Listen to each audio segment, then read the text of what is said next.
This is Boxing Tickets NI, and we're joined with Dee Fury.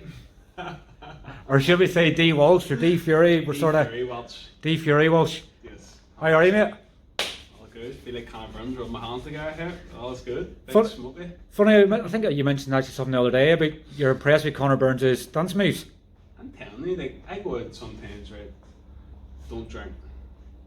But Conor Burns dances better than half the people I see in the dance floor anytime I go out. So telling you, he's got rhythm. Do you think he's been taking secret dance classes during the pandemic? Yes, off me. Off you. Fantastic. So you're obviously pretty recharged. You're obviously back in the bubble again. Last week, your fourth time in the bubble since August. Mm-hmm. Obviously, sadly, this time obviously there was no fight. But it's sort of the bubble's sort of been kind to you in a way because it gives you obviously some more time to yourself. And did you watch much boxing during the bubble this time? I know the last time I think you were saying you were watching quite a bit. I always watch boxing. Well, it's amateurs, some world championships, European championships, and professional boxing too. Like I love watching any sort of boxing altogether. Love it. What was your? Because I know the last time when you were way over with Lewis and Potty in August, September, I think you were focused on the last World Championships. last World Championships. In Moscow. I actually started watching 2017 World Championships in Hamburg. That bubble, but I watch any boxing whatsoever. Anything whatsoever. Doesn't even matter if it's somebody having a fair dig in the street. If it's on Definitely. video, you'll watch I it. break it down, tell you what they were doing wrong, what they were doing right. Obviously, I think the last time we spoke was actually when you're in the bubble before Potty's fight, September. How's things been? What's the lockdown been good for you?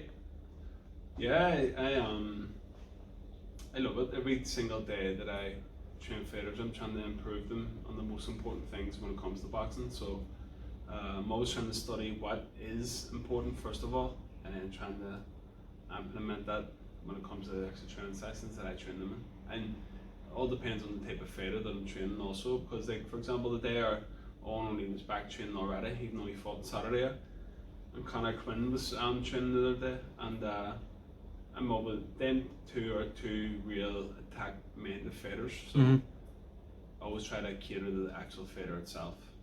So I worked a lot on the inside of the day. And I guess obviously, probably sometimes gets forgotten in boxing, you have to know exactly how a boxer ticks in order to get the best out of them. So if you're going over, like, go back to school times, if you're in a subject in school, you can be bothered, you just started messing about. Yeah. So and you don't have your full concentration then. So you're playing to your fighter's strengths and giving them what they want, but breaking it down in a way so when they do learn, it sticks with them as well. Yeah, big time. I couldn't agree more, because I'm a firm believer of there's no way that I can teach somebody like Mike Tyson that box like Muhammad Ali. You can't teach Muhammad Ali to box like Mike Tyson. So you have to cater to the different fighters' needs. If someone's a counter puncher, you have to focus on more counter punching. If someone's an attacking fighter, you have to focus on attacking. It's that simple. You can't mix both of each other, but at the same time, that's why I'm always trying to get better and better as a coach. So I loving every second of learning as well as gaining the experience and teaching as well. Yeah, but I say it's for anybody that probably knows you, probably see that the passion you probably didn't have towards the end of your own pro career. The passion's coming back now. Is you're probably implementing many versions of yourself in each of your fighters. Oh, big time. Well, one thing I realised about myself was that I was a counter puncher rather than an attacking fighter. Towards the end, I actually started realising that I can't do a wee bit more attacking than I thought I could. So I'm always trying to blend both when it comes to both fighters. You have to know everything, but at the same time, you have to focus more on the actual thing that you're good at as well. And I guess with most of the boxers you have trained with someone else at some stage. So if they've maybe done something differently, they have a lot of repetition of doing that. So the only time obviously you're only going to blend repetition and get rid of it is the more and more you do it sometimes, which can be the boring part. I agree. Well, one thing I will say is that there's nothing in boxing that's wrong. See the things that would be considered wrong.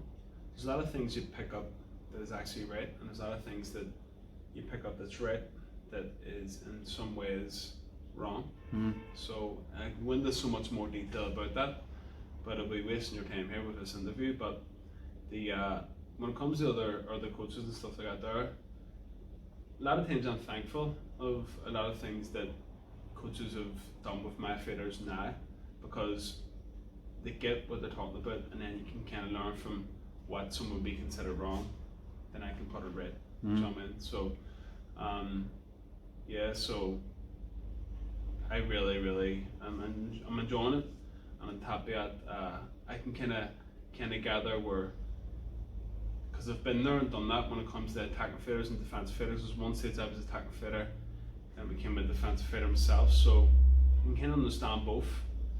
I just realised that I wasn't really that much of an attacking fighter, but I understand the attacking part of the game. I'm getting even better and better on it when it comes to teaching it myself. Mm-hmm. And Conor Quinn and Owen O'Neill would tell you.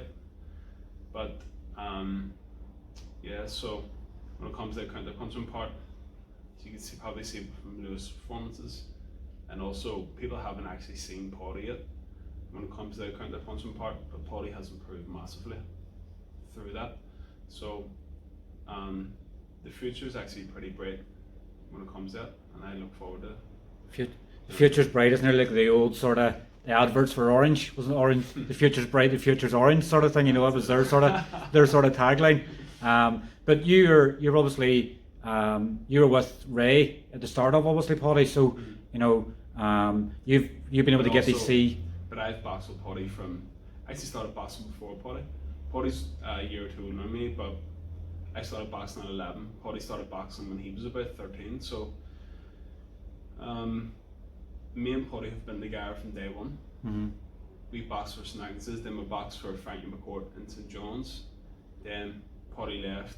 Paddy's been with, he's more clubs than Tiger Woods, so he has. So, but then Paddy ended up at Holy Trinity. I think he had probably 1 or 2 fights for Holy Trinity. But see, the thing is, like, I know Paddy probably more than Paddy knows himself. And I know, as I say, I know Paddy. I know he's a counter puncher. But the thing is, I was only training Paddy for about 2 or 3 months when he was with Ray. Mm-hmm. I was only there a couple of days a week, and he kind of helped out there. Do you know what I mean? I was working myself in the barber, so couldn't really put that much time into it. But nowadays I'm able to put Paddy sometimes even before I put myself. That's what a coach has to be. A coach has to be selfless. You get me? Mm-hmm. And so that's why Paddy's probably improved as much as he has this last maybe year or so. And the good thing is, as I say, we haven't seen too much from obviously with his 40 seconds. Was it 40? Something like that. 40 seconds or 70 seconds, I keep getting mixed up. Mm-hmm. 70 seconds, I think it was. And they obviously got rid of Allison in September. But the good thing for that is, obviously, he didn't have his fight last week, so nobody's still seen anything different to him. But there's actually needles come out of obviously Paddy's injury. Jermaine Brown's obviously come out pretty much. Slamming. You can understand in ways where obviously he's disappointed because he's not earning any money, and I think he said he travelled 4 hours to get there, where he was sort of calling Paddy a clown and he's a chicken and stuff for pulling out a fight. But I guess probably when you look at that and you're going, well, if he thinks Paddy's a clown and he thinks Paddy's chickening out, he's underestimated what Paddy's all about. Good. It's like to hear. Like, I actually think I wrote underneath the post myself, which is probably unprofessional, but at the same time, like, I know how much Paddy's improved. I've seen Paddy sparring this last maybe year or so, and I can tell you something, that Paddy has improved most than I've ever seen Paddy in my life. And Paddy's actually a force to be reckoned with now. Like, I actually rate Paddy to start winning serious titles now, after watching spars for maybe last 2 months or so. And so if he's underestimating Paddy, trust me, that's not but a positive for us.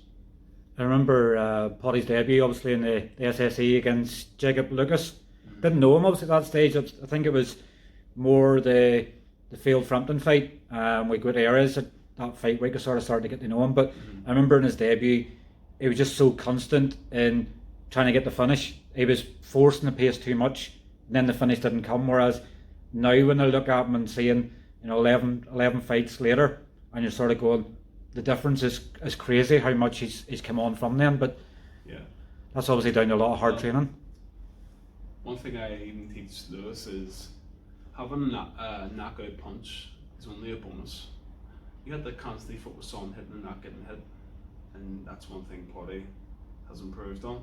And let me tell you something, Paddy has majorly improved when I started training.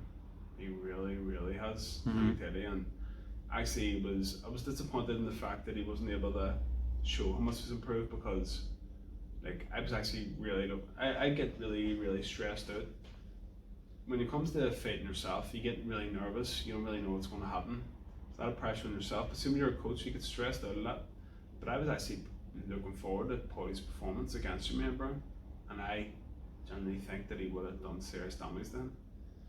In a coach's sort of thing, like I remember speaking to Dan, obviously a few weeks ago before the fight, whenever the fight and stuff was announced, and obviously being good friends with Paddy and stuff as well, I was sort of thinking to myself and going, for you as a coach, would you rather Paddy gets a round so that you can implement more in ring, or would you like him to get 70-second knockouts so that opponents can't see what you're doing with him? Both opponents at the end of the day, do you know what I mean? You would always love the fighters to end every fight in 70 seconds, but if they don't, have to get the rounds in, and that's a positive as well. Because another thing too, even Lewis went 10 rounds there, people still don't know how good Lewis is. Like I've seen Lewis, and he's absolutely, he's woke me, like he really has, and Paddy also, and the so either one is a positive at the end of the day, because I can guarantee you Jermaine Brown doesn't know how good Paddy is, because he's improved seriously over his last year. And most of the fights he probably would see if Paddy will be NTK shows where he's been in with journeymen. They're the last rounds, and it's more, if you know you're getting in against a hard journeyman, you're not telling Paddy ideally to go looking for the knockout. It's to take what we've learnt in the gym and put it into practice in the fight, rather than even Owen fought there the weekend there. Like as I was watching it, I can remember I hated that stage in my career when you were fighting journeymen and you were trying to knock them out and they just wouldn't go anywhere. So you're not really like learning that much off journeymen, but you're gaining fitness, you're gaining a whole lot of other things, but overall you're not really gaining that much experience by fighting journeymen. So we haven't really seen Paddy, apart from maybe fighting Steve Collins and McGlinchey. You haven't really seen Paddy that much, but now, which is a good thing for us, because Jermaine Brown won't have seen Paddy and how good he is. You'd have seen like the clips of obviously the knockout and the Devonish, which good. If that was in a TV show, people would still be talking about it, and how good it was. And I think Lennox Lewis actually tweeted at one stage and said the timing in that punch was superb, and they have the left hand out pretty much as a card to go, come and touch my gloves so I can hit my right hand. I think he broke it down actually in a good way as well. I must see if I can find it again. But obviously I think with Paddy's injury now, I think he's hoping he can get it healed up, and then that rematch, well, not a rematch, but that fight's going to happen with a bit more needle. Good. The good thing for Paddy, obviously, if that's annoyed, Jermaine Brown he's going to come looking for it more, which is going to play straight into Paddy's right hand. Yeah, well, that's the tactic Mayweather used. When you get people thinking more with their heart than their head, they think it takes them away from their game a wee bit more. So they don't be thinking rationally or stuff like that. They're thinking more, I want to hurt him. Whether Jermaine Brown does that or not doesn't really matter. So if he thinks rationally or emotionally or not, Paddy still going to beat him anyway. I have supreme confidence when it comes to that. Because Paddy is a better fighter than Jermaine Brown. Simple as that. Yeah, but it was. I think I'd sort of posted under that post and said as well as, for Paddy to forget about him, because it was Paddy was giving him a chance. He wasn't signed the MTK. He's like 150th in the world, and Paddy's like 80th. Like Paddy actually doesn't really need Jermaine Brown. Paddy was the go and get a fight like David Lemieux. Like I'd be rubbing my hands, thanking God, because Jermaine Brown's kind of like a step behind, if anything. As disrespectful as that may sound, but as you say, Paddy doesn't need Jermaine Brown. Paddy could probably do more of a David Lemieux than anything. Do you know what I mean? To show exactly what his talents are there. And here, let me tell you something. When it comes to outfit, I fancy Paddy to beat David Lemieux. You know what I mean? Like he was like, me and him were talking, and it was like a privilege to fight him. He's like number 9 in the world, boxer. And I would fancy Paddy to beat David Lemieux. I'm not going to lie, it'd be a great opportunity, and be brilliant. But as I say, I would generally fancy Paddy to beat him. Because he's what I think as Lemieux. I think Lemieux's the same age as Paddy. I think he's what 34. Mm. You know, I know he stopped Spike O'Sullivan, I think, around and stuff like that. But he would underestimate Paddy. And But Paddy and Spike O'Sullivan are two different fighters. Mm. You know what I mean? They went blow for blow. Kind of like a 50-50 fight then, because Spike O'Sullivan has power too. But Paddy's a wee bit more slicker than Spike O'Sullivan. Not disrespecting Spike O'Sullivan, but at the same time, Spike O'Sullivan is a fighter. He goes forward. Paddy's not that type of fighter. So Paddy would have more of a chance against David Lemieux than Spike O'Sullivan would. But saying that Spike O'Sullivan had landed that shot early on, then maybe he could have got the first round that way. So it's the tactics of boxing sometimes that are so interesting. Yeah. Obviously, sort of moving on from Paddy, because it's obviously not just an interview in Paddy. You have obviously more fighters in your gym now. We've one that nobody will have seen as a pro here yet, but you signed Conor Quinn towards. Well, obviously you didn't sign Conor Quinn, but you took Conor Quinn on towards the end of last year. We obviously haven't got to see him in action yet because of his Australian licence hasn't been transferred over as such yet. But from obviously, I didn't get to the initial press conference. We marked a lot because of COVID and only so many people allowed. But you could hear obviously your excitement, how much you're anticipating. Obviously, once Conor gets on the action. Look, put it this way, right? Conor Quinn is probably not going to fight within the next year. They call spade a spade. He's training twice a day. His weight is like 3 kilo over now, and he's not going to be fighting until next year. Conor Quinn is the most disciplined fighter that I've ever seen in my life. Not just a fighter who I've worked with, but a fighter who I've ever seen. He hits like an absolute horse. Conor Quinn's going to be world champion. Like, I have no doubt about it in my mind. Conor Quinn's going to be world champion. There's only about 16 people his weight in Britain. He could probably win a British title fight within 3 fights. Conor is the man. I'm telling you. I can't wait that Conor starts fighting again. I see messages him during the bubble. People lose his fight and saying, mate, I can't wait to fight. I really can't, because he's the man. I think we interviewed him a couple of weeks as well, and he obviously hopes Frampton obviously becomes a 3 world champion because he wants to set the marker then where there's something to beat. You know, and that I tell you, Conor has got that talent. And somebody's setting that, I know a lot of boxers when they start out and sometimes they'll go, they'll say something and people go, oh, here we go, another boxer going, he says he's going to become a world champion, but it's particularly the way he speaks and stuff as well, like he's decided to come back, like he was going to Australia and that was him and obviously boxing, and then decided this isn't going to work out, I'm going to come home.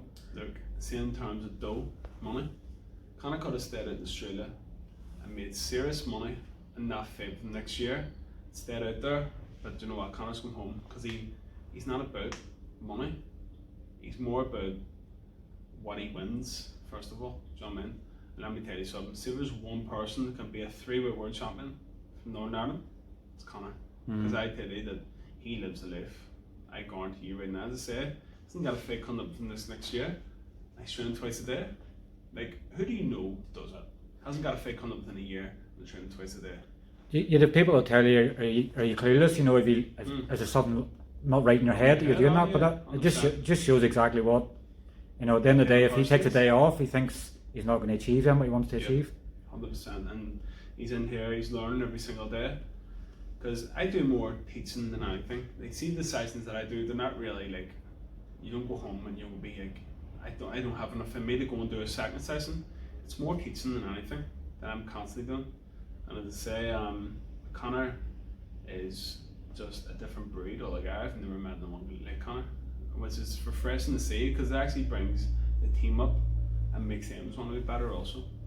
And I remember actually seeing, obviously with Maxie Hughes' Hello fight last week, they obviously saying, in the build up to the fight that with Josh Warrington obviously being a world champion and obviously been in the same stable, it's bringing out the best in Maxie. Your stable obviously, anybody that sort of knows anything about what you are or even who your boxers are, the passion, every single one of them, and it's not probably maybe you go out and look for them in that particular passion, it's being around you and obviously what you're giving to them as well as them blending all together, so it makes for the perfect stable. Yeah, big time, because let me tell you something, I probably study boxing and I want to get better as a coach myself, then probably more so than any of my fighters want to even get better as a boxer. So it's a good blend because, as I say, as a coach, you have to be selfless, and I'm totally committed to my fighters when it comes to that.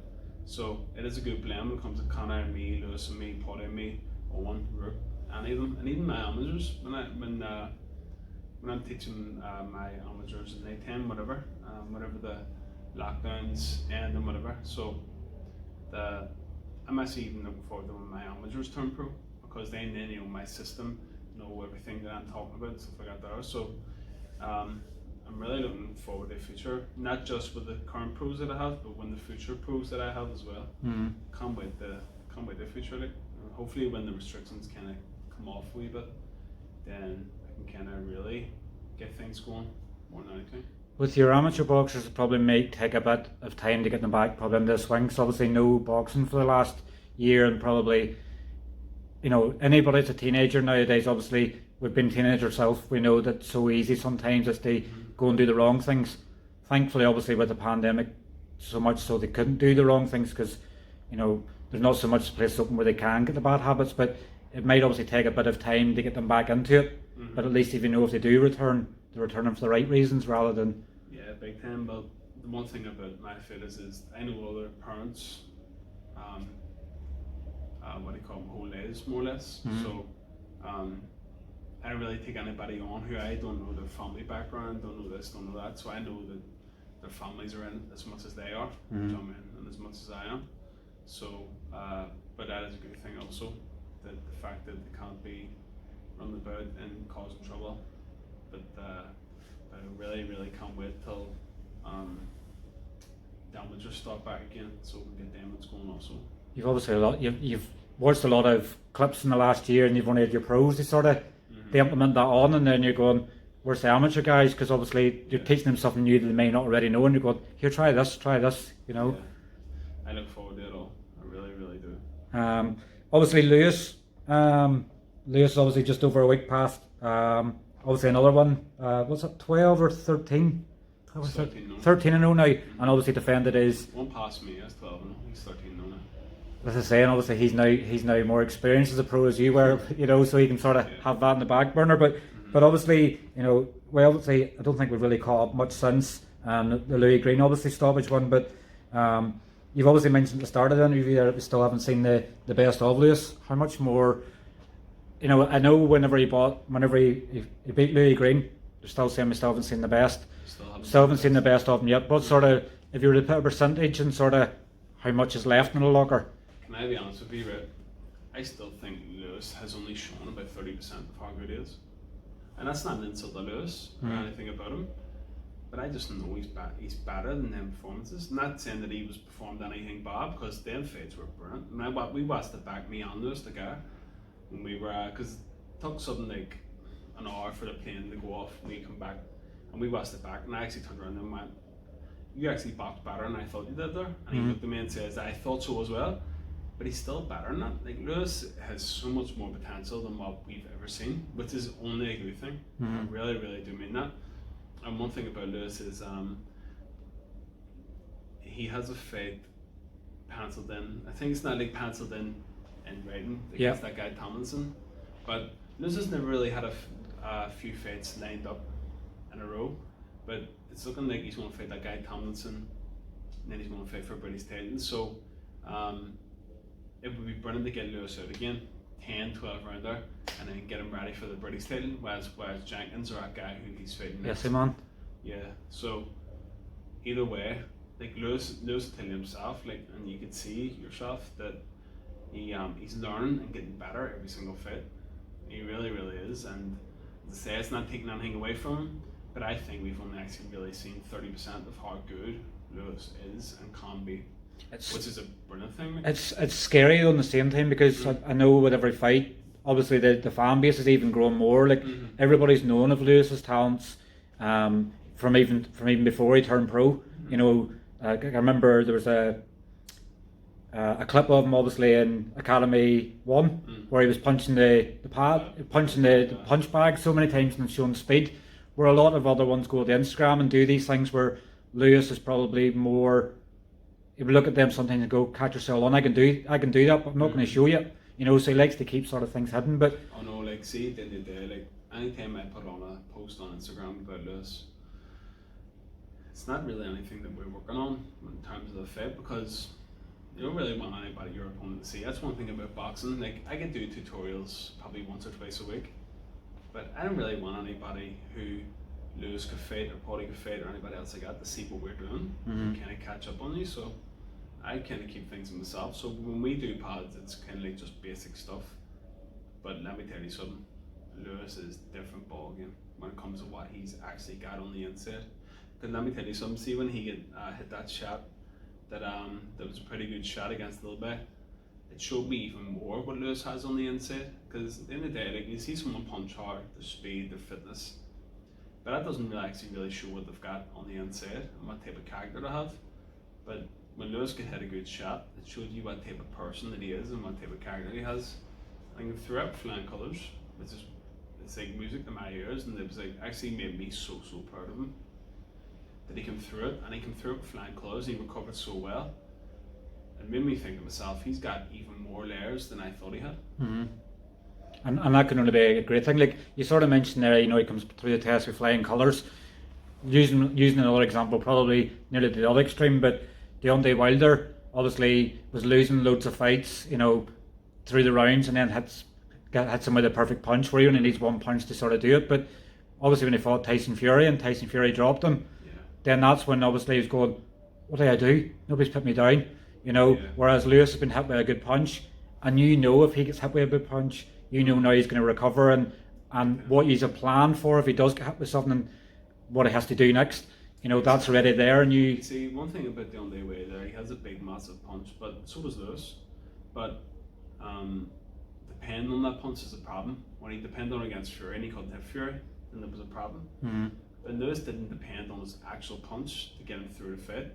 He depended on his character, and he depended on what to do when you are kind of hurt or whenever you get a good shot.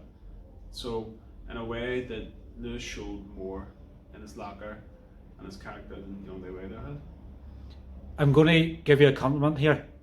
I'm not going to obviously really say too much into it, but obviously the Louis Green fight afterwards, obviously I was sending you a few messages, and when I had obviously mentioned something Lewis had done wrong in the fight, you had mentioned it, but rather than telling him to stop doing it, you actually told him to do it again, to set a trap. So I probably, one of the people that's up there at the top will say, Dee Walsh, brilliant what he does. You don't need any more boasting as it is, but you already noticed that during the fight, and it's nearly as if you were trying to set a trap in, so you're going, Lewis, when you're doing this again, do this, to see if you're going to get a reaction. So then another trap set, and I guess some coaches, I'm going to use the example of Anthony Yard's coach, Tunde, when obviously he fought Kovalev? No, it wasn't Kovalev. He fought in December there. I remember he lost Small. I know Andy Small. No, Small. No, I know what you're talking about. Yeah. I can't remember his name now. But he wasn't throwing his right. He wasn't throwing his right hand the whole fight, and everybody was all on Twitter and everything else going, "Has he done damage to his hand? He's not throwing the right hand." And I think then somebody must have passed a message to Tunde in the 8th or 9th round and said he's not throwing his right hand. But he wasn't throwing his right hand for a purpose, because he was scared of Yard's left hit coming back and doing damage. But it took Tunde 8 or 9 rounds to actually notice the opponent wasn't throwing the right hand.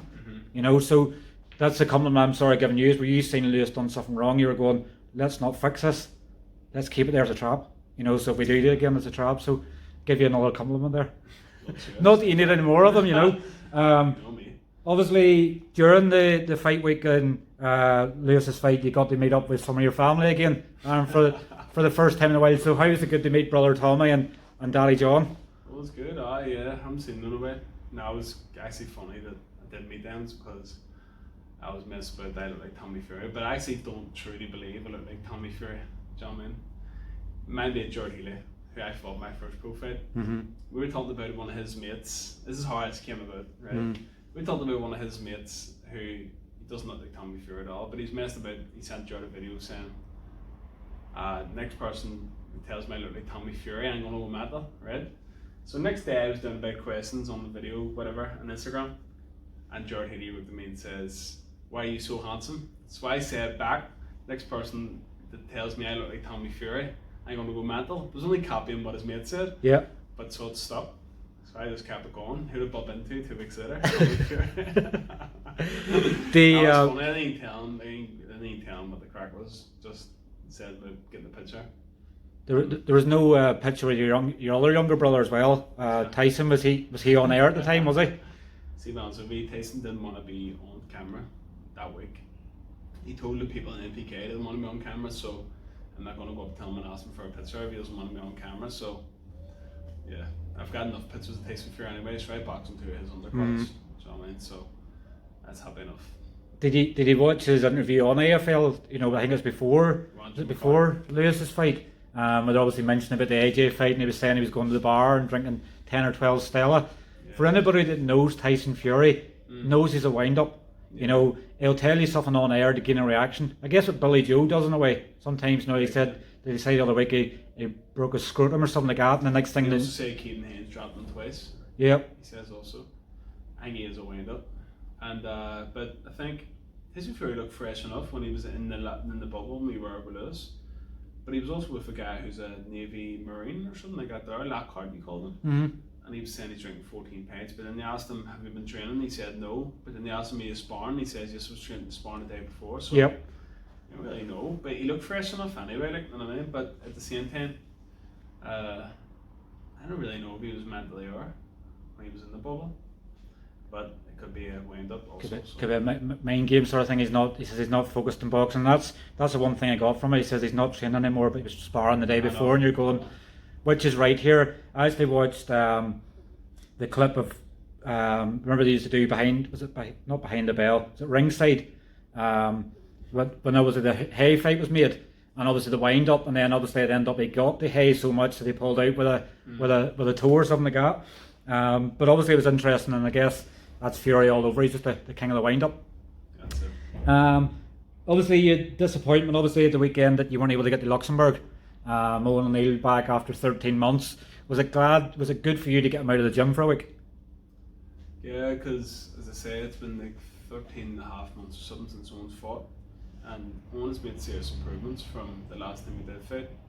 And it's a pity he couldn't get over because I was watching the fight itself, and I was really, really good at it. I was Nordic, to be honest with you. And then it made me even more good at the fact that Paddy had to pull out. It's like a freak accident, but the fact that he pulled out, and Owen has had about 4 or 5 fights called off, and the time that he actually did fight, I wasn't able to make it, and it was the same week that a fighter pulled out. No, I was really, really good at it. But saying that, watching the performance itself, it makes me think now, I know what Owen has to improve on, and what because we were working a lot of things, and I would like to see what fighters take in and what they don't take in, and I've kind of really gathered that now from what Owen was doing in the fight. So I'm going to really double down on the things he was good at, and the things that we work on, I'm kind of not really going to work on that no more with Owen, and I told him that already. So I can guarantee that next time Owen's fights, I don't even really care if there's going to be talk about him fighting again in June. So if he doesn't fight until next year, I don't really care. Owen's 24 now, and if he doesn't fight, that's alright. Mm-hmm. We're going to work on things that he needs to work on, and when next time he does fight, he's going to be completely a transformed fighter. Like he improved massively from his fight last year till here, but from here till his next fight, he's going to be twice as good again. And I look forward to fighting. I would look forward to the actual fight itself, because Owen's a brilliant guy. Owen hasn't been out of the gym since last year when we were training the Mary Peters track during the first lockdown. Owen hasn't stopped training. Mm-hmm. So he showed me that he's really, really dedicated, and there you go, he's in the gym a day again now. Like, he fought Saturday, he's back on Wednesday again. So he's going to improve even more, and I look forward to seeing his improvements. It's a dedication, I guess, and it shows how much he's enjoying what he does. When obviously he just can't wait to go back in the gym. Mm-hmm. He probably hadn't seen you in a week as well, so it's more the fact that let's go and see Dee and let's do a training session while we're there. Yeah. But he's obviously been through quite a lot. Not just obviously his training stuff the last year, but also losing his granddad and his uncle. Mm-hmm. And it shows the testament and obviously who Owen is, and like even from seeing from before he started out, and even on here sparring, to seeing the difference in it now, it's crazy. You know? See, the one thing about Ireland is it's what I can't stand is people think you have to win an elite title to be amazing, world title level. James Tanson did win a elite title. There's so many English fighters, more English fighters win world titles who haven't won an elite title and went on to do well. But here you're kind of stigmatized that if you don't win the elite title, you're useless. Mm-hmm. Do you know what I mean? But that's not the case. Pro game is totally different than the amateur game. And if you look at Owen, he spars some really good fighters and he does brilliant. Like I'd say, for example, that Owen has sparred 16 different people this last year, and we counted up that he's probably dropped about 9 or 10 of them out of 15 within this last year. So it doesn't matter how you start. Like at the end of the day, as I say, Owen's really, really dedicated. He's always in here learning. So I really, really love to see Owen proving people wrong. I really, really do. It's like, it's one of the things that gets me going too, and makes me want Owen to do even better than what he already is. And so I what call it, look forward to seeing Owen's progressing as well. Well, it's sort of, I think, I mind you saying at stage as well, I think, you know, you didn't think you were a good amateur. And obviously, even sometimes, probably even in your pro game, you probably didn't think that you were that good. Yeah. But you're able to sort of, it's more about proving people wrong. Sometimes it's more about nobody can tell you what your dreams are. You know, like. So at the end of the day, when I was 19, I lost 7 out of 9 fights, right? Then when I joined Holy Trinity, what I done was I was left to hit the bag on it. So what I done was, right, happy days. I actually used to study boxing a lot. So what I done was I used to go to myself, right, I'm gonna start practicing on the things that I'm studying. Like Floyd Mayweather with his feet weight.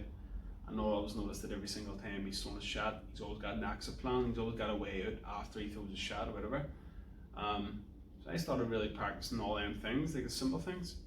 And I went from losing 7 out of 9 fights until I ended the All Irelands not long after that on the 21s, and I beat 4 All Ireland champions. Now I wasn't an All Ireland champion myself. Beat an All Ireland champion in the prelims, quarters, beat an 8-time All Ireland champion in the semis, and then I beat a 9-time Irish champion in the final who was European gold medalist. So I remember people used to say, I remember one time actually, before I fought the final, there was a guy who told me he's going to stop you in the first round. The person who was outside in the final, I beat him. So it doesn't really matter what people's opinions are. And then I beat him again about 3 months later. So 2-0 to me against the person who I was told he's going to stop you in the first round. So I don't care about people's opinions, and I'm trying to drill it in my fighters as well, like going, like Paddy, because Paddy's never won the All Ireland either. And I made a 1-0 lead. But he's better than 3/4 of the people that ever won All Irelands, from youth boy 1, 2, 3, 4, youth level, whatever. Paddy's better than 3/4 of them, ever. So I try to drill it in my fighters too. It doesn't really matter about that. It's about what they do now and the improvements Paddy's made, Owen's made, Lewis has made too. Do you know what I mean? All of them. So I really, really look forward to the future, and it even makes it even sweeter to improve people wrong at the same time. Not me, but them. You see at the other spectrum as well, is probably Frankie Gavin probably done everything there was. I watched the podcast that Frankie Gavin said there, with Trish Dixon, Boxing News Stories. He says that if he could give himself one lesson before he turned pro, is to tell himself, see whatever you done amateur, forget every single thing you done amateur. Frank Gavin was the only ever English world gold medalist male, and he says that he wishes he could go back and say to himself, whatever you done, forget all about it, because pro game is a totally new game. And that's one thing that Ireland has to learn, that pro game, amateur are totally different. Do you know what I mean? So it's good to see sometimes, like for example, Owen, I'm not going to say people don't take him serious, but when people come to spar on, there's one time in particular, I was actually telling the story about this earlier on. There was a guy who used to take Owen round when he first, whatever Boston Club he was in, and he was sparring on last year, and we started training on about 2-3 months, and he went to spar on, and as I say, he used to take Owen round, mess him about. The spar lasted 30 seconds, Owen stopped him. Do you know what I mean? So that was the first time I went, pro game is totally different from amateur. the improvements you can make in someone is drastic. So I love to see it. That's what really gets me going. I love it. Really, really do. If someone can't believe in their own ability sometimes, or if they can believe in their own ability, they have the chance to get there. If they don't believe in it, they're never going to get there. Yeah, so it's all in the mind. And see, at the end of the day, the improvements I put in my field is actually realistic. Do you know what I mean? But yeah, so as I say, I really can't wait for the future when it comes to all of them. Every single one. Yes, and we'll also be looking forward to the future there as well. Obviously, one boxer that obviously, sort of hasn't been sort of training stuff recently. The Rook, he's been living the life over in America. How's things with Rory? I've only spoken to Rory a couple of times this last maybe couple of months, but at the end of the day, as long as I know the Rook's happy, that's all I care about. Rook has been my best friend since we've been about 4 years of age. See if Rook never boxes again and he's happy, far away. So if he comes back here and wants to go flat out, I'm with him all the way. Do you know what I mean? Simple as that. Say Rook's my best mate and I love him. So if he wants to come back and go flat out, that's the. I always look forward to, obviously, every day you see him on Instagram, he's sparking up the cigar, he's showing you what cigar he's smoking and stuff like that. So even though he's on the opposite side of the world at the moment, we can still take from what he's putting up and going, the Rook's a man, Obviously, recently there's been quite a few fights that probably surprised you. And obviously, people that probably aren't designed to win are obviously winning. You'd obviously Josh Warrington getting beat, Sean McComb getting beat by Gavin Gwynn. Seems to be that there's a sort of blend there sometimes that the boxer's getting beat by the person, something's changed in boxing. Have you sort of put a sort of onus on what you think it is? Or do you think it's anything to do with lockdown, or do you think people just taking... But look, I don't really know the fighters themselves, as in terms of, I know Sean, but I don't really know the fighters themselves and how they've prepared for the fights. Like, at the end of the day, I don't even know how Sean prepared for the fight. But at the end of the day, I've noticed that attacking fighters, as you say, have been kind of coming out on top at the minute, apart from the guy Lewis fought, because one thing that we were talking about coming to the fight was we were trying to learn from Josh Kelly's mistakes, Sean's mistakes, Warrington's mistakes, that the attacking fighter was kind of coming across the batter, and we did learn from it. We really, really did. But at the same time, it's kind of a pity because Josh Kelly's a serious talent. Sean McComb is one of the most skilled fighters that I've ever seen in my life. I'm not going to lie, like Owen O'Neill said to me about 2 weeks after Sean got beat, that's still annoying you that he got beat. And it is. It really is still annoying me to this day that Sean got beat, because Sean should never get beat by someone like that guy Gwynn. Because Sean's far better than him. He should never be getting beat by someone like him. And it breaks my heart, like it really does. Like I was watching the fight, and obviously as you watch the fight sometimes you sort of get worried, and I could probably see early on it wasn't Sean, because I probably go back to the Garrido fight in Fila. And when he knew that Garrido was always going to be somebody that's on his face, what Gavin Gwynn likes to be, Sean was able to stay on the back foot and navigate the ring to get away, whereas he was happy to stand in the pocket and trade. Sean's always get criticism and stuff afterwards of obviously quitting and things like that, but people sometimes forget that there's more than being a boxer. He's a young child, and obviously he doesn't obviously want his child coming up with memories of daddy having black eyes and everything else, so something just went. Not obviously being crucial of obviously Danny Vaughan or anything like that, but whenever you see Sean not living this potential like that, does it not make you want to go, Sean, I want to put you under my arm, I want to train you, and I want to bring out the best back in you? Well look, there's me and there's probably 100,000 different coaches out there would say, Sean, look Sean, if I had you, you'd be doing something different. But one thing I will say is that I can guarantee you that no one would care about Sean more than I would, because Sean's been a good friend of mine I know Sean from back when I joined Holy Trinity in 2002, and I can remember even back in the days where Sean was young, we used to play a game called Pits and Toss down at Cole Island when the Ulsters were on, and what I used to do was, I was a couple of years older than Sean, I used to throw a 10, 20p or whatever, and I used to get Sean to stand beside it. It was like 20 different people. I used to kick my 20p up further than everybody else's. So I used to win every one because me and him used to cheat. You know what I mean? So me and Sean go way back, and to say, everybody could watch Sean and say, I could have done this better, Danny Vaughan could have, I could have done this better than this person could have. But as I say, it really does break my heart, and as I say, Sean is better than that performance itself, and it's a pity. The one saving grace, well, not probably even a saving grace in a way, but we know the type of character Sean is. He's always a laugher and a joker. Sean wouldn't even know himself that I wasn't him. You know, not obviously disrespecting Hilo or Maxie Hughes from fighting Friday night, but I think if you put Sean in the fight with Maxie Hughes for British title, it stopped Maxie Hughes. I couldn't agree more.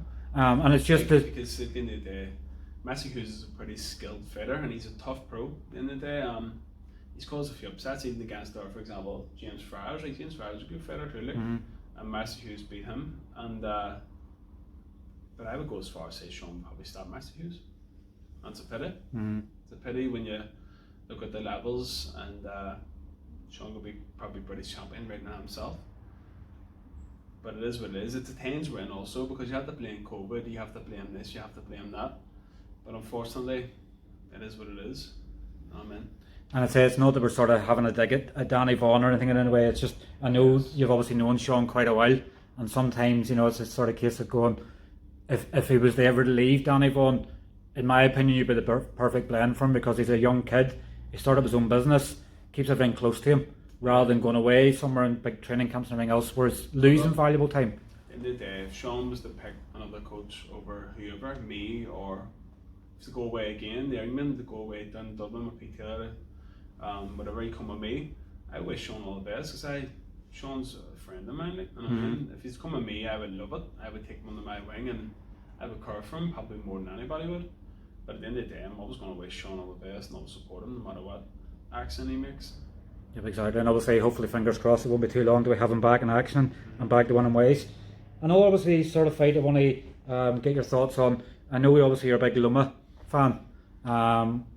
Loma obviously beat Billy Lopez. Well, I think it was October. Can you get of last year? Across that I'd train him as well? You train Loma and Lopez? Yes, I. Tell me that's his dad, and I'll train Loma. Know what I mean? He'll learn you some dance moves, I guess, as well, because Loma started out as a dancer. You wouldn't learn me, man. Best dancer you ever seen in your life. Been a nice wee threesome, a wee trio, obviously you, Conor Burns and Loma, dancing away. I'm telling you, I'd lose both of them. No problem whatsoever. What did obviously you make of obviously Loma's defeat? I know that he hasn't really come out and obviously said anything, but I think afterwards he had obviously shoulder surgery and stuff like that. If the fight was to happen again with Lopez, would Loma obviously learn from mistakes he may have made in the fight, or? To be honest with you, I actually probably reckon that Loma would beat Lopez in a rematch, but see, when the first fight it was kind of one-sided. He probably won 7 or 8 rounds out of 12.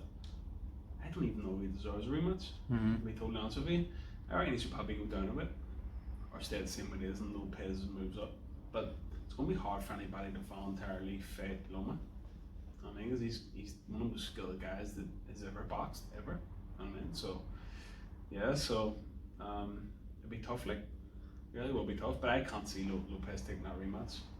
No, but it's basically obviously still during a pandemic where he's not going to get the money. Obviously, Lopez next fight against is going to be in Triller.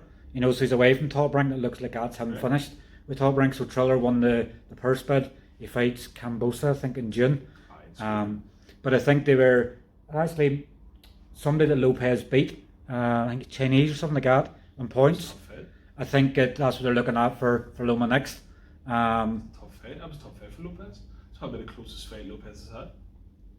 And obviously that I think that's what they're looking for his next fight back, and that just shows the character of Loma. That he just goes, just throw me back into the deep end. Fair play to him. You know, because he needs to, but at the same time, if you lose a fight, you have to just bounce straight back in again, because nobody's going to fall until you want to fight Loma. So it's either going to take someone who's going to not be used to big money to fight him, or someone who you have to give good money to for a world title fight, and I can't see anybody going to be voluntarily fighting Loma. Like. He's going to have to probably get himself in a position with like a final Lemieux or something like that. Obviously, when I cast your thoughts on obviously another Irish boxer that fought on Lewis's undercard, Gary Colley, 6'3" and lightweight.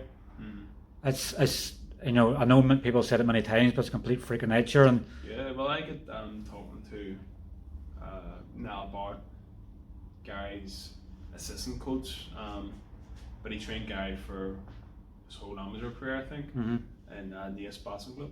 But then when he turned pro, he went with Pete Taylor or whatever. But Gary's a cracker, like. He's actually starting to get his routine. The guy as well. So like when it comes to his life in order of boxing, what I hear, and yeah, he's really good. Like really good. He can punch as well, being 6'3" lightweight. This guy's number for Gary, like. And I think he's even said yet that people haven't seen the best out of him yet either. You know, he obviously won the Irish title last year, stopping Fitzy in the first round.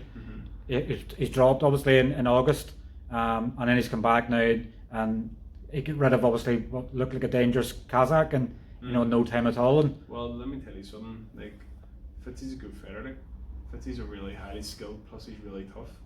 The fact he can get Fitzy out of Arabs in one round, was it? Yeah, within a round. Was really good.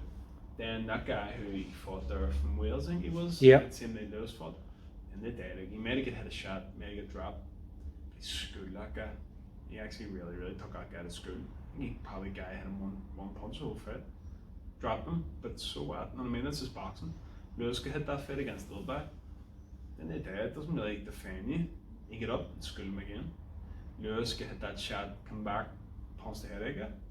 So and then that fight against that Kazakh guy, he's a good fighter, like. You know what I mean? Probably never get hit like that in his life.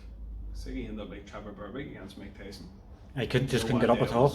So in the day, cracking fighter like Gary. I didn't want to try and pronounce the Kazakh's name because I would probably everyone was calling him Kokachev or something like that. That's all you need to know. I'm probably well off on that as well. Obviously with Paddy's fight being called off last week, he's had to obviously stay because obviously Paddy wasn't allowed to fly obviously with the knee. Just obviously want to get your thoughts on obviously the stoppage and obviously Hilo's fight versus Hughes. Did you find it in some ways a bit weird the way the stoppage came? Yeah. I don't think there's any doubt in the fact that Max was winning the fight and won it clear, but obviously just how the stoppage came about. Well, I was at the fight, and not many were. It was bad from our referee, but I think, you know what, I went over to talk to Halo when it's there afterwards, and they said to me that the referee actually did admit that he was wrong, and you can't argue about that he was wrong. When he said box, Halo's back was turned, so Massey Hughes had a free shot. Not me either. I mean, it's just unfortunate the way things happen. You say Massey Hughes probably was winning the fight, but bad refereeing. I'm not going to say the referee is a bad referee, but just on that night, probably wasn't used to that type of thing, unfortunately. And like, it's strange in a way because obviously he thought Hilo was going down, he thought he was taking a knee, so he was stopping it to obviously give him a count. The only other way he obviously could have had around that is it had stopped the fight, but it made things 10 times worse. I know obviously they tell you obviously the written rule in boxing is you never turn your back on a boxer. Obviously we've seen that. But he did tell the guy to go to the corner. Yep. And we've seen that the corner, you've got like you're kind of like free to turn away from the fight. Just unfortunate the way things happen. I actually think it was probably unfortunate for Massey Hughes too. If anything, I wouldn't like to win a British title that way, and I wouldn't like to lose a British title that way for Halo. It was just unfortunate. I actually think it was probably even unfortunate from a referee because everything was split second. So referee was wrong. Just the way it goes, you know what I mean? And unfortunately, it's going to taint the fight itself. Yeah, but it's taking a lot of gloss off it. People saying where you want it. Every way possible. Like that, both corners weren't happy after the fight. The referee is not going to be happy when he goes home and he wants to sit back and goes like, why did I do that for? Do you know what I mean? So what can you do? Something to learn. I guess people can make mistakes. That's the thing. The good thing is that obviously Hilo wasn't seriously hurt out of it because obviously that'd have been 10 times worse. Obviously he had a really bad injury. The then gets to the stage of going, health matters, and obviously then exactly. Look, everybody came away healthy. Which is the main thing. Do you know what I mean? And it could have been disastrous at the end of the day. And I know obviously people saying that it's a cheap shot and stuff by Maxi, but whenever the referee tells you to box, Maxi also didn't do anything wrong either. Do you know what I mean? Like Halo got wronged, but Maxi also wasn't in the wrong because the referee says box, and he went over and hit him, free shot. But at the same time, Halo was wronged in a way. Yeah. You know what I mean? Because no one deserves that at the end of the day, getting hit a free shot. And nobody wants to say when you're a second chance of going for the British title, nobody wants to lose in that way. I'd rather the Ritson fight where obviously Gazan tries to have a firefight and tries to do his best to win, but when you get hit a shot you can't see, and even when he did get to his feet, maybe the referee could have could have made the right and going, my mistake has happened, I'm going to give you a chance. Probably could have ended up played up in Hilo's favour and going, I'm going to give you a few extra seconds to clear your head. He also got up at 8 o'clock. 8 o'clock. 8 o'clock. He got up at 8 o'clock the next morning. That was a long 10 count. No, that's not a story. But anyway, so he got up at the 8 count, and he could have let the fight go on probably for another 10 seconds, because if you look at it, Halo's legs didn't go. He made it put him down, but Halo probably could have been down for another round or two. The referee could have actually redeemed himself. Do you know what I mean? But when you're getting up at 8 o'clock, 8 o'clock the next morning, and a long count, you're in bother. But it was that type of fight as well. They were just trying to kill each other to the body. They weren't really bothered and going for the head. I actually really enjoy watching it, to be honest with you, because one thing you can't take away from Halos, and me and Paulie were standing saying at the time, is you can't take away how tough he is. And him and Maxi used one dig for dig at times, and Halo says that it was one stage, and Maxi said to Halo, I was ready for him down at one stage, so I was a brilliant round fight. Like, I actually really enjoyed it myself. The sort of things things that happened in the fight and stuff as well, or head clashes and low punches and stuff like that as well. Yeah. Halo obviously done well to keep the attitude in. Yeah. Because I think when one stage he got hit with a low blow, Barry Jones I think said in commentary, he's going, we're going to see the old boxing trick here. He's going to go back and do it himself. Yeah. Which he didn't do. I think I remember was it Ricky Hatton? I think it happened within the fight, and he went straight out again straight away and went straight. Oh, like at the end of the day when I seen Sean McCombie and the attack a wee bit and the round he got stopped in, I was saying to someone, you should have him a big dig in the balls. You probably could have got 5 minutes rest out of it. You know what I mean? But at the end of the day, you don't be thinking about these things when you're fighting. And Halo probably should have. Probably had got a couple of minutes recovery from it. That's what it is. You know what I mean? Because I think was it actually I think just before that, I think there was a low blow or something in the corner, and he didn't take his time.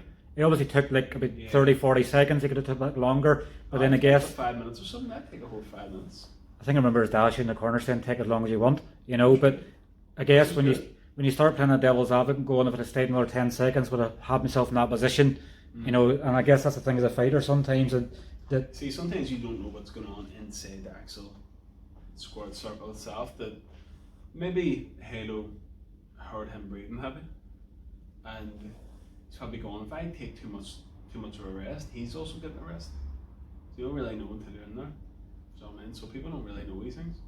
I'd definitely rather take a punch to the face than a punch to the midriff, below the belt anyway.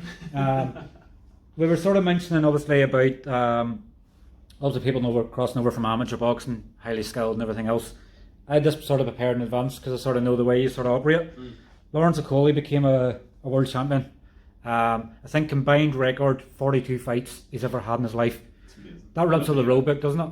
I love to hear it. As I say, in Ireland, you tell someone you've 42 fights and you go pro, they're telling you you're an agent, you're a clown, you're this, you're that. But he's had 42 fights combined, and he's also an Olympian and a world champion. I love to hear it so much. Sometimes I actually root for the person who has no amateur experience over someone who's like a world medalist. Sam Aiken, for example, who barely had any amateur fights, he fought Frankie Gavin from the same city, Birmingham. Frankie Gavin was the only English ever world gold medalist. Sam Aiken barely had any amateur fights, but yet he stopped Frankie Gavin, and they're from the same city. Mm-hmm. I root for sometimes the people who don't have that many fights. I love to hear it. I really, really do. Because it goes against the narrative that you have to be an elite champion, Irish, Olympian, blah, blah, blah. Because there's a lot of people out there with big heads who are Olympians and who have won medals in elite competitions internationally, and they think they're God's gift, but they're really not. I mean, so I love to hear it about Lawrence Okoli. Fair play to him. I think it's 26 fights as an amateur and 16 as a pro. I love to hear it. I really do. So if people are coming in, it actually makes people afraid to come into boxing clubs when they hear it. Like, probably Lawrence Okoli didn't even start boxing probably till he's about 18. Joshua Buatsi, who's probably one of the hottest prospects in UK right now, I don't think he started boxing when he was 19. Mm-hmm. And Joshua was also, he didn't start boxing when he was not. Or until he was later on. So when I hear people are cleaning up and they're doing well amateur and pro and didn't start boxing until late, all day long, that's what I like to hear. And I think it was 2012. I think he was working at McDonald's, and they decided obviously that he watched AJ in the Olympics Gold 2012. in 2012, and he then decided himself he's looking not discrediting obviously McDonald's in a way, but he obviously looked at it and going, I want to win McDonald's all my life. I'm going to take my boxing serious. Yeah. He obviously went to the Olympics then in 2016, and you see, I seen how boxing originally, right? You're told that pros are a bunch of idiots, the rest they're at and all whatever. But and also like I know kids from Holy Trinity, I train them on the ones now. But it's kinda a thing where if you don't start boxing at a young age, if you don't do this, if you don't do that, you're shit. Yep. But you're not shit. Especially when I started working with semi-pros on licensed boxing. It got me a lot of confidence, and it got me a lot of experience in the corner also. Like see for example when you see Lewis get hit a good shot there last week. Like I've been there and done that probably 10, 15 times from the unlicensed boxing. Now if I hadn't went through the unlicensed boxing route, I probably wouldn't have known what to do if it wasn't for unlicensed boxing. But there's times where I say to people, do you want to come do a corner with me tonight because I'm doing unlicensed boxing? They said to me, why do I want to go near that shit for? But it got me experience. It could have got them more experience, but instead they turned their noses up at it. But instead I gained experience from all that. So as I say, every fighter, I know people say it's not all, every fighter steps to the ropes, kids should have respect, but trust me, I actually do know this, that every fighter that steps to the ropes should have respect. People should have respect for them, whether it's their first fight, and their white collar fight, IBA fight. Trust me, I respect every single fighter who's there. Now, alright, someone may not be the best, someone may be brilliant, but I still got respect for them. Didn't they have the courage to get in there and do it rather than sitting on their couch slabbering about somebody like, see getting how beat? these people who try to say these fighters are shit, they probably stopped boxing when they're 15, 16 years of age. These people started boxing when they were probably in their mid-20s, but yet they're the ones who are doing it. And the people who are in their mid-20s, if they fight the people who are, what do you call it, telling the other person they're shit, from stop boxing when they're 15, 16, once they're 15, 16, when they stop boxing, probably get the head punched clean of them. Because they're tough men in the day, and them unlicensed boxing things. And so I respect everybody from zero. And even journeymen sometimes as well. Is it, like, I've obviously seen people obviously have opinions stuff on journeymen, but sometimes if you don't have the journeyman, how can a boxer start out in pro boxing? Right? I can remember I was always told, for example, when I was in Holy Trinity, these journeymen are shit, right? They're crap, the rest they're at now. So I went and sparred them. They're not shit. They're not crap. They're tough men. It's that simple. They should be respected also. I remember going down and sparring. I didn't tell you the type of the person who it was, because I wouldn't even want to offend them that someone would actually say they were shit. And I remember going down and sparring them, and I can remember I was cutting weight at the time, and he didn't get the better of me, but I remember him giving me a good spar, and I remember going, I was told he was shit, and he's not shit. It's that simple. Boxing is a hard sport, whether you're a journeyman, whether you're potential to be a world champion. So I don't believe in that crap no more. It's just the people who you're told they're shit, the person who's saying that hasn't a clue what they're talking about. And it's like you have to be a journeyman nowadays, probably even more so, and it's some of the really good respected journeymen it's had a lot of fights. More journeymen now become more educated because they don't want to get stopped, because if they get stopped, they're out for 31 days. See, at the end of the day, boxing, you have to know how to not get hit before you actually land shots. They are masters on not really getting hit that clean, so they should be respected. I guarantee a lot of journeymen, if they will become coaches, will be pretty good coaches. Simple as that. And so I see Joshua Buatsi, Andy Joshua, Lonzo Cole, I see them becoming Olympians, I see them becoming world champions and all.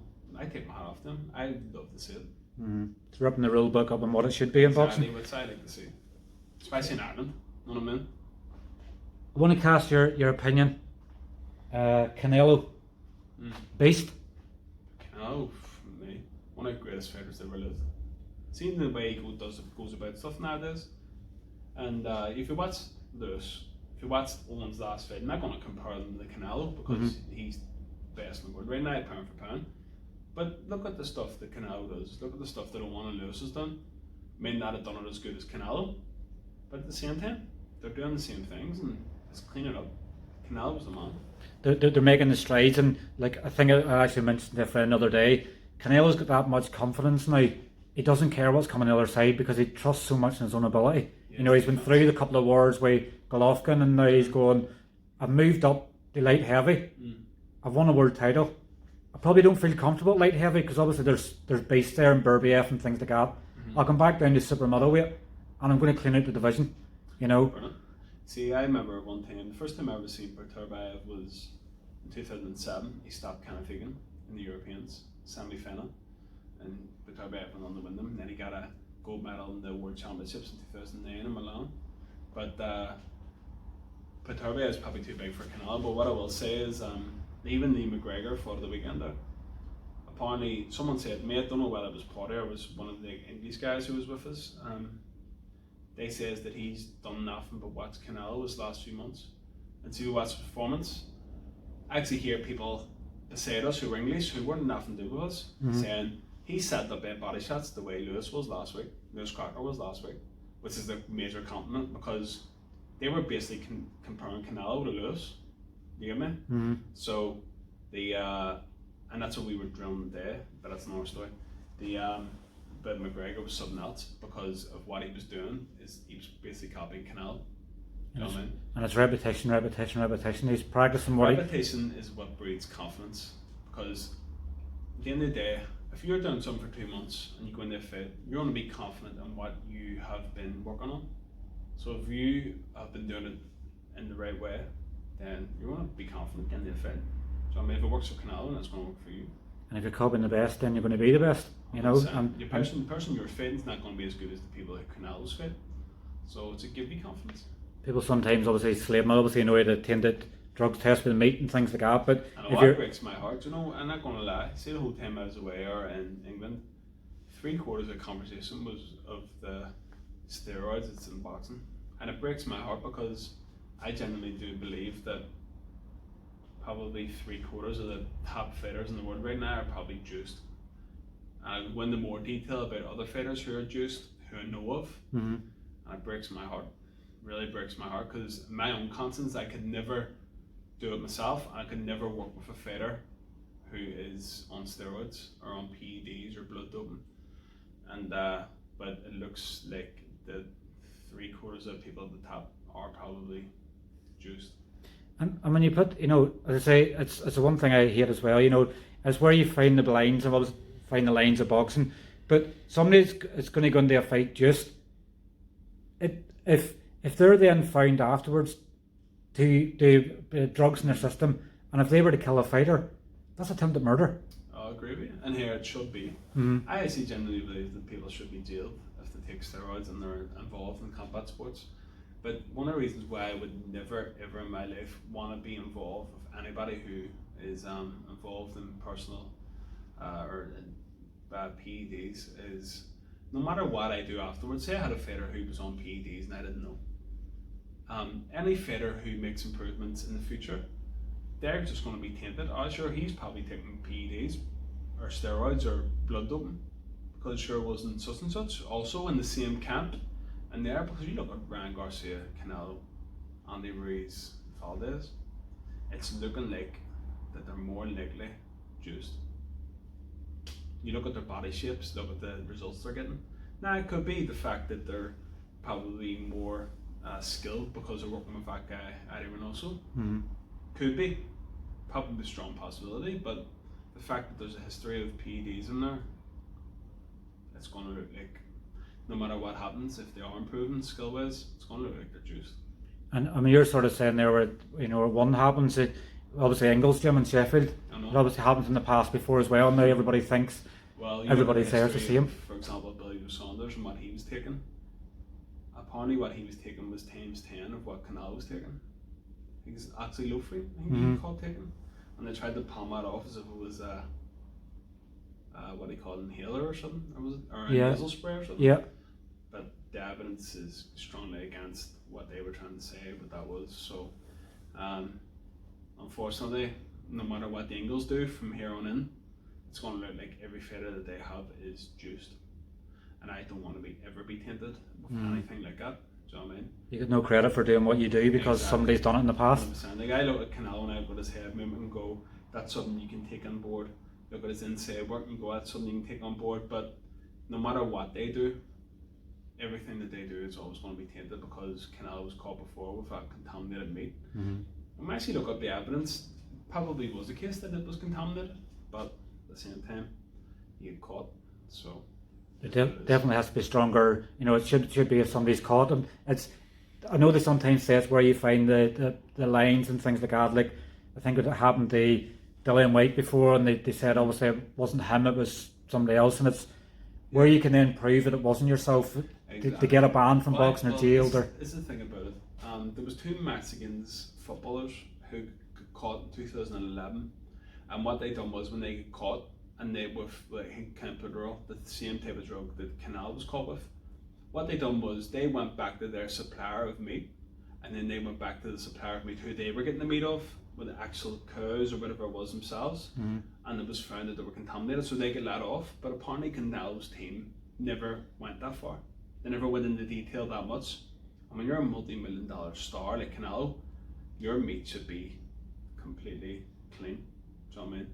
The person who was looking after Canal should have maybe done a better job of actually looking at the meat that he was taking in. But unfortunately, they didn't look into it that far, which also raises suspicions that he probably was just juiced. He's probably just taking clenbuterol.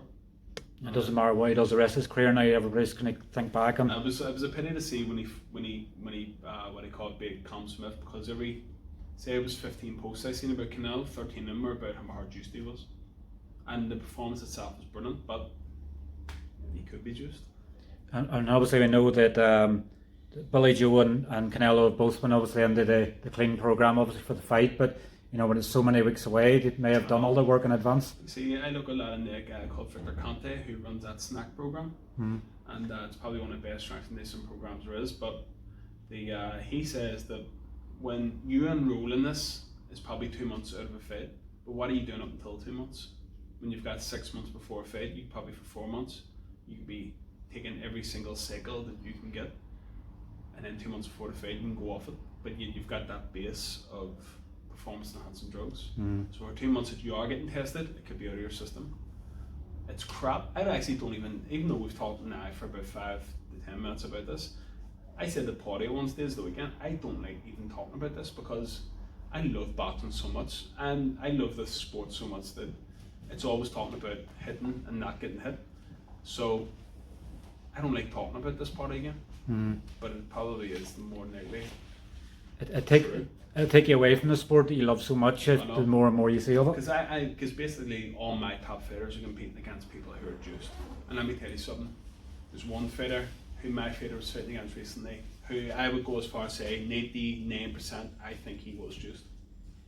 I'm not going to say any names, but yep. For legal purposes, I guess like that. But let me tell you something, look at the performance itself, the punishment he took, he was juiced. And I can go into more and more detail why, but I'm not going to. Yep. Obviously I want to change your, I guess obviously before I do that, obviously Lee McGregor and Lawrence Okolie probably are doing the old-fashioned way of obviously moving up the ranks in boxing, you know, going Commonwealth, British, European, then the world title honours. If you had any fighter that obviously wanted, I know obviously Lewis has fought for the WBO European. Once you have to vacate that, and then you have 12 months to wait before you can win the EBU. Okay. But obviously for any boxers, would you like them to go down the old-fashioned route rather than avoiding going through British level to then going to world level? Or look, at the end of the day, say if Padraig McCrory was to get a world title fight tomorrow, take it all day long. I don't care about these traditional routes and whatever. But for your own experience, for your own experience and your own knowledge and your own kind of getting used to 12 rounds of blah blah blah, I would love all of them to go through it. That is the best way to go. But at the same time, if they were to get a world title shot tomorrow, if this guy called fight Terence Crawford or Earl Spence, I'd take it all day long. So yeah. Do you like it to I be would that love way? it to be British come off European, but if it doesn't, I'm not really going to lose any sleep over it. Like, you know what I mean?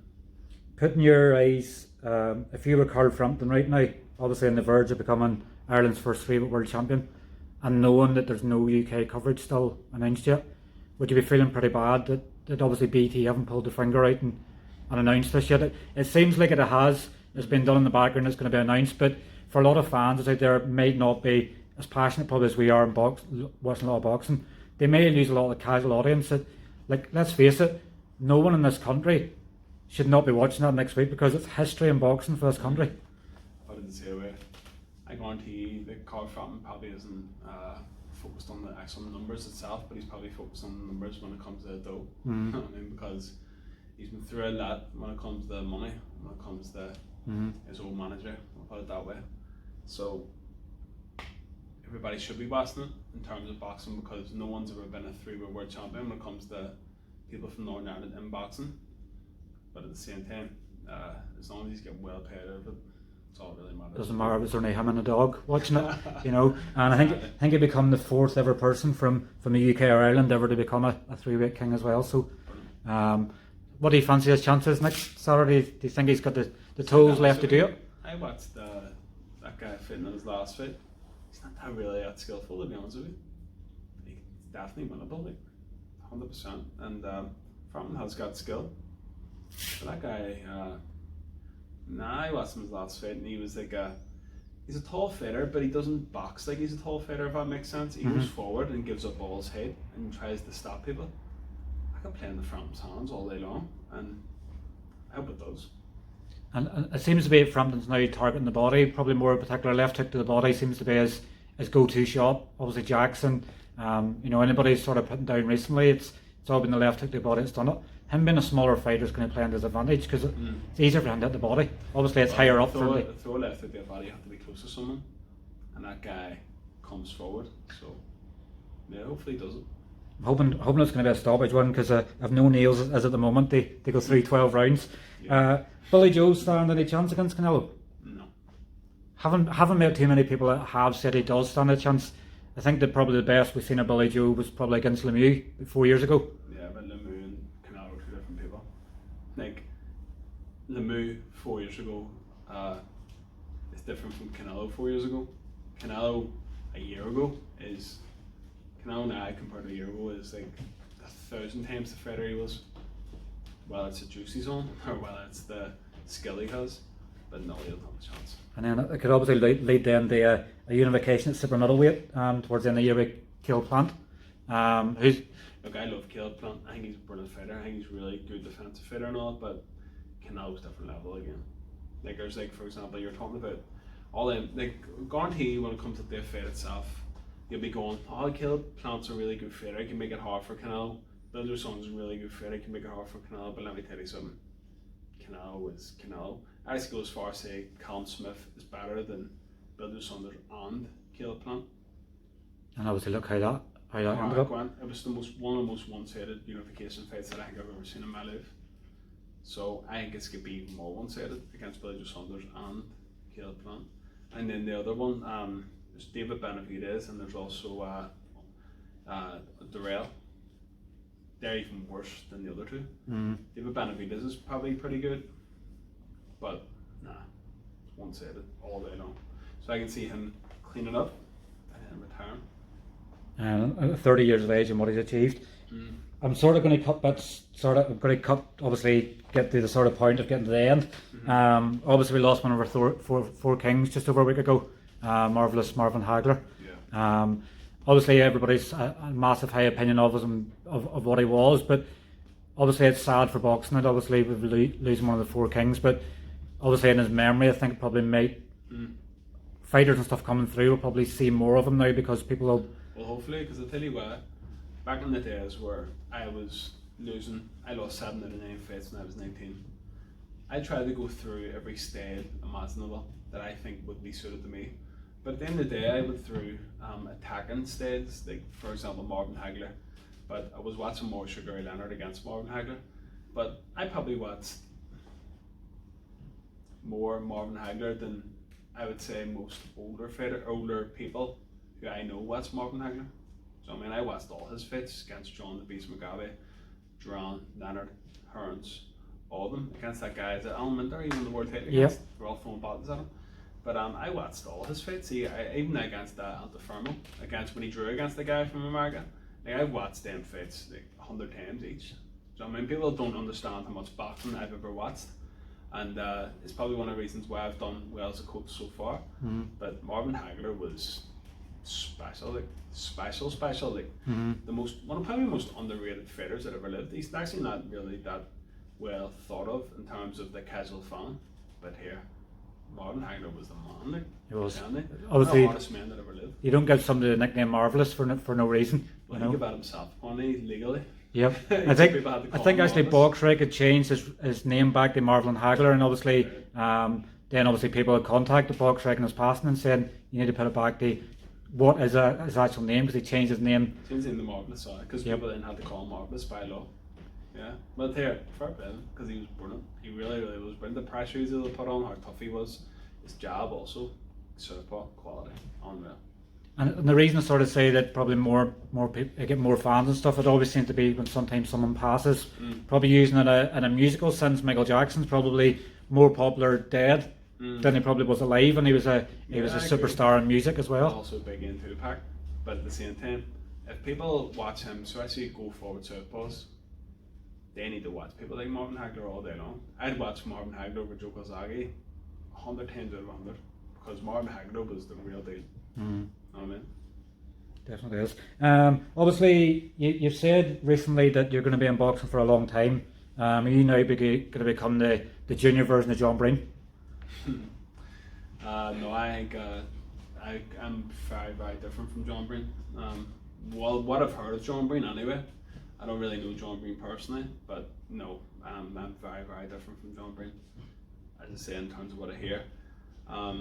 So, no, I would love to change the game altogether in Belfast in terms of boxing, in many ways, because my hunger for the sport, and also how much hard work I put into it. So, yeah. The reason I sort of make a reference to John Breen, he's always been about boxing for so long. Yeah, but I agree with you, and he was the main man in professional boxing, but at the same time, I'm in Gleon Boxing Club right now, and I would love this club to be a powerhouse in amateur terms as well. Yep. Like, I can remember one time hearing about a town in Ukraine, there's probably like 1,000 people in it, and had like 12 world gold medals. And there's places in Cuba who are like wee small towns, and there are so many Olympic gold medals and blah blah blah. I guess country's had one male Olympic gold medals and it's had one female Olympic gold medals, Katie Taylor. Like, this city we're in, West North Belfast has won 9 Olympic medals. We've never won a gold medal. Why? I don't understand it. I really don't understand. Maybe it's because the coaching has not been up to scratch. Maybe it's because of a whole lot of different reasons, culture and blah blah blah. But I would love this club to be the number one country, the number one club in the country within the next 5 to 10 years. I would love my pro stable to be number one in the UK. I would love a lot of fighters who I train to be Irish champions, medals and Europeans and worlds, and in future be Olympic medals. So I mean, hopefully maybe one day get a few Olympic gold medals, even though this country's only had 2 in its history. But no, I've probably got another 50 years left in this sport, and I would love to do as much as I can all day long. And not only that, I've got confidence in it too, because I don't mean to put anybody down in terms of coaching in this country, but I know where I'm going right and I know where I'm going wrong so far. And obviously, your confidence going to breed on the others as well. I want to leave you obviously one final thing, and obviously I'm going to let you go. Obviously, I put up a post up yesterday that Northern Ireland £4.1 million has been invested in the golf clubs in Northern Ireland. Obviously, I looked at that, and obviously I had to do a bit more research. The Irish Amateur Boxing Association, in comparison to obviously golf getting 4.1 million, it's got 46,000 between 7 clubs. Does that say it all sometimes in how much boxing has been supported in this country? When you look at Olympics, Commonwealth Games, everything else that the boxing does, how it's... See, it's absolutely pathetic. Because I tell you why. If you take that girl, the swimmer who got 2 Olympic gold medals, apparently her Olympic medals are gone now. So Ireland has only ever had 31 medals in the Olympics. 17 of them come from boxing. 9 of them come from West and North Belfast. So I mean, that's 2 parts of the city that we live in. And for that amount of money to go around everybody, like, what has golf ever really done in Olympic sport or anything? Not to put golfers down, because people love golf, blah blah blah. So many people fall in golf, but boxing, come on here, like, it's ridiculous. Like, every single penny, not every penny, but most of the money that you're talking about here should be pumped into boxing. How many people has it took off the streets in what they call areas who that they would probably end up in jail or end up killed or whatever, or end up involved in paramilitaries. I can't really imagine golf doing that the way boxing would do it. So it's pathetic. The reason they use golf as an example, golf's a self-funded sport, so if you want to go and play on a golf course, you have to pay to get on the golf course, or you have to have a membership and everything else. Boxing isn't something that can self-influence itself into making things better. You know, you haven't to cry out for government grants, and you're probably having to go on your hands and knees to beg for them. Whereas 4.1 million's been put into improving golf courses, when the bigger focus should be on boxing. 100%, as you just said there. What's boxing? The change that boxing has done in people's lives is just scary. So, I mean, I even know it through my own life. So, I mean, I wouldn't know what I'd be right now if it wasn't for boxing. And I would love to do what I can to get as many kids off the streets as there is. But nah, I can't see. You just use golf for an example. I just don't understand that at all. There's a lot of things when it comes to government that I just clearly don't understand. Things don't add up, but boxing should be the #1 sport in this country in terms of fun. And you put the other example, obviously, you know, when Carl Frampton won world titles, Ryan Burnett won world titles, when Paddy Barnes stuff come back with medals and things like that. They've done things for them in City Hall. They try and make it look as if they really, you know, are into them, you know, doing a private function or an open top bus parade or things like that. But it seems to be the powers that they're making these decisions in this country just don't seem to care enough about boxing, as if it's dirt in their shoe. They don't want to be involved with it when it's done so much. That's the beauty of boxing, that it probably is a dirt on the shoe, and they probably don't know anything about it, and they don't understand it. Probably play golf themselves, but at the end of the day, no matter what, if they give 10 grand for the funding in the boxing clubs, or 46 grand or 46 million, boxing's always going to be the #1 sport in this country, no matter what. If they give, no matter how much money they give, because you only need a pair of bandages, and you need a pair of boxing gloves. That's all you need in the sport, and so it's always going to flourish. That's what I like to see. Yep, definitely. Well, Dee, listen, obviously, thank you very much for your time. I think you might be surprised to say it's nearly an hour and a half we've had you, but it feels like 5 minutes. It's always an education. 10 hours it do, and that's still be going. Deniz, but listen, obviously, thank you very much for your time, and hopefully catch up with you soon. Sweet.